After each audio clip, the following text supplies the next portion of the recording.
Have you ever seen someone hesitate before taking a step they have taken 1,000 times before? In the previous episode, we watched John standing at the top of a staircase. A simple step meant hesitation for him because the brain-body loop had become uncertain. The loop that was responsible for plan, act, check, adjust. And we ended with the question, if even something as small as writing uses the same loop, what is actually happening inside the brain when we write?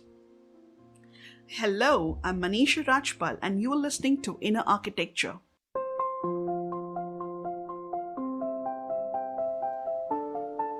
This is the 4th episode of our Neuro-Rehabilitation Series, and we are going to talk about what happens in the brain when we write.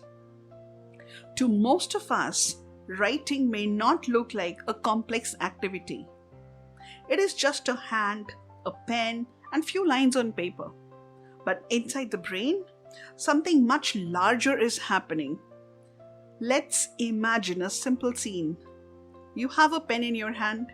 A blank sheet of paper lies in front of you. Suppose you are asked to write a short phrase, "My mother."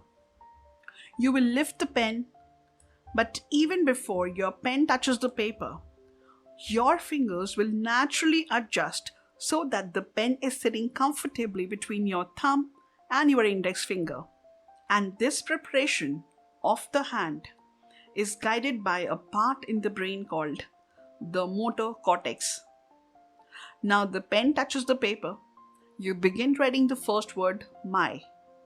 The hand first forms the stroke of the alphabet M. Then it moves to form the alphabet Y.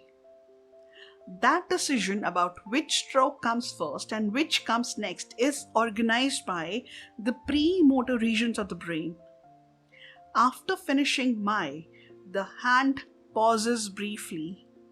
A small space appears before the next word begins. Then you begin writing mother. The alphabets appear one after the other. M, O, T, H, E, R. Each alphabet sits neatly on the line and there is just enough space between the alphabets and the words.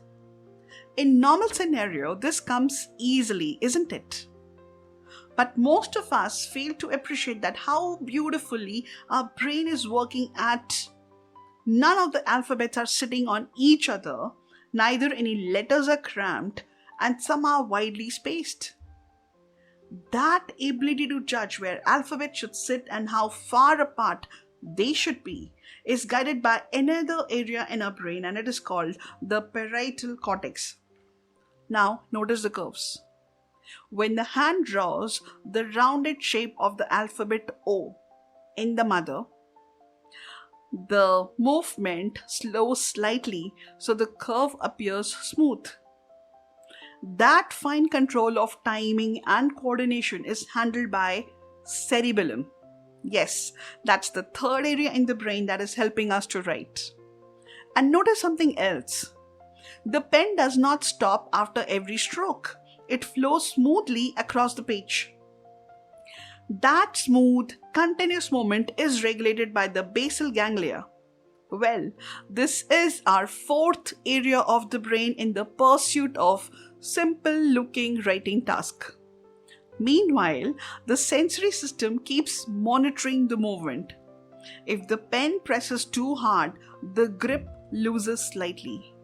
If the line becomes too faint, the pressure increases just a little.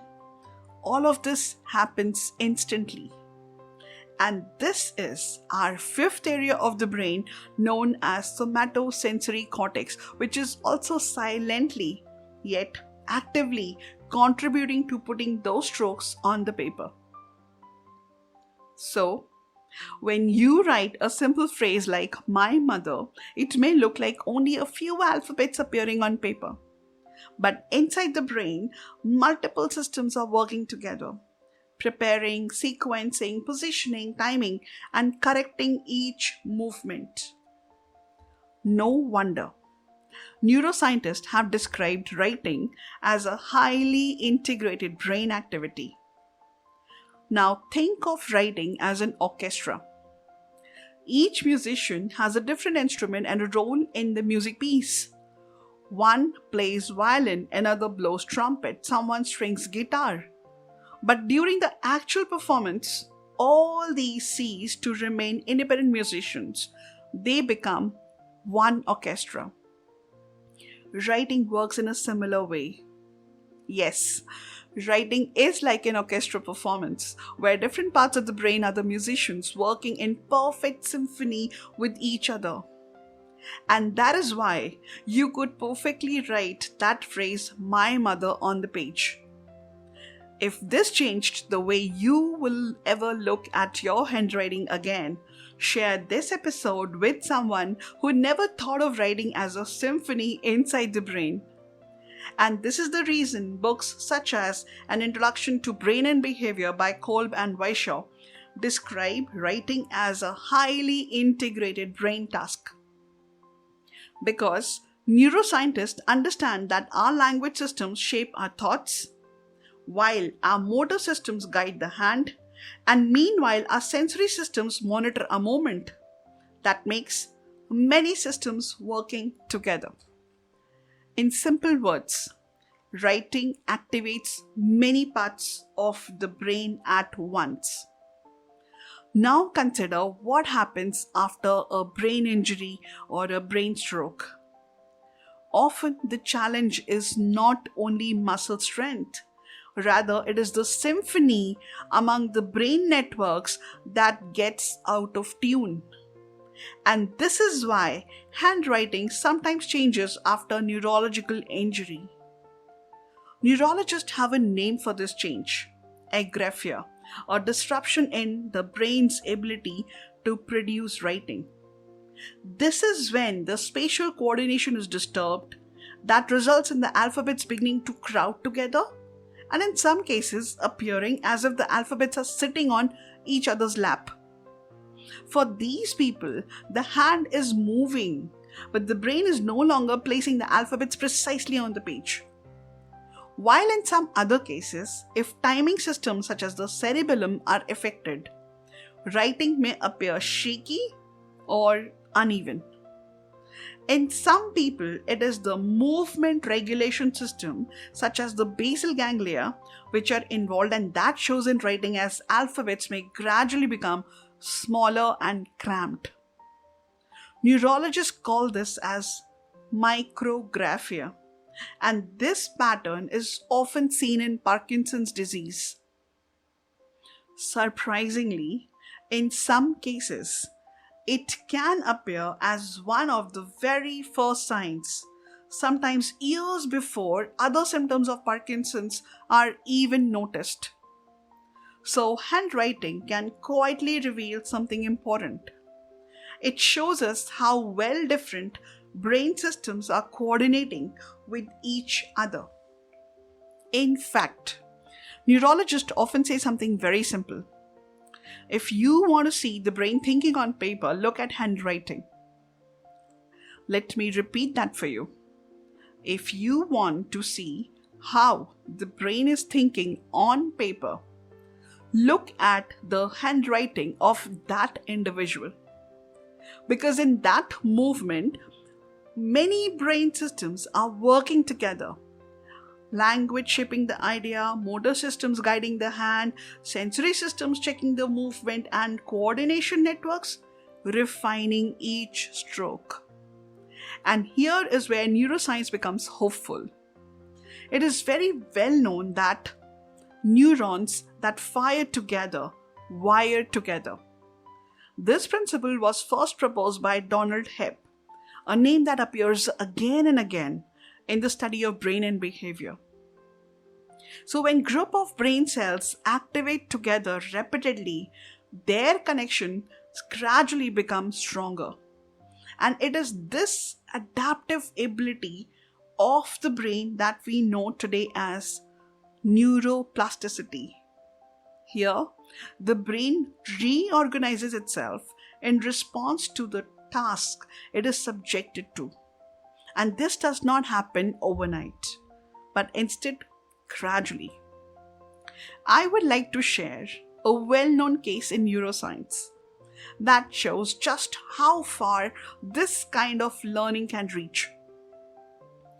Decades ago, a patient underwent surgery that removed a part of the brain involved in forming new memories. After the surgery, he could no longer remember new events. Meet him today, and by tomorrow, he would not be able to recall the details of the meeting. But a researcher named Brenda Milner gave him an unusual task. She asked him to trace the outline of a star while looking only at the reflection in a mirror. It is a strange task, difficult even for someone with the ordinary memory. Each day, he was asked to try again, and each day he insisted he had never done this before. But his hand told a different story altogether. Day after day, his lines while tracing grew steadier. As the days passed with daily practice, there were fewer errors in his movement and smoother curves started to show in his hand movement. And as expected, his mind held no memory of the practice of the previous days, but his hand showed memory. This case told researchers something the mind alone could not have shown. The brain does not keep just one kind of memory. What opened up with this case was one system remembers facts and events. Another system, quieter and older, remembers movement. This second system leans heavily on the cerebellum and the basal ganglia, the very networks that time and smooth our handwriting.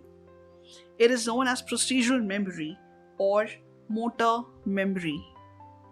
And it does not grow through remembering. It grows only through repetition. And this is precisely why structured writing practice can help the brain even when progress feels invisible. The hand may be learning long before the mind feels any confidence about it. Save this episode because you would want to revisit these insights on how hand can be trained to learn long before the mind catches up. And this is where the pen begins to take on a very interesting role. Because when writing is practiced slowly, deliberately, and repeatedly, the pen becomes more than just a communication tool. It becomes a small instrument through which the brain can practice coordination again. In other words, the pen can become a tool for rehabilitation. This idea forms the foundation of a field known as graphotherapy. Graphotherapy works on a simple principle. If writing activates multiple brain areas and networks at the same time, then structured writing practice can help those networks retrain their coordination. It is almost like reverse engineering for the brain.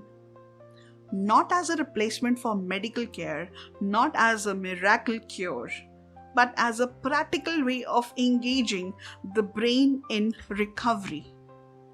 So, in the next episode, we move one step further. We explore how writing can become a structured exercise for the brain. Because once you begin to see the pen as a rehabilitation tool, you start to understand how small moments can influence larger recovery.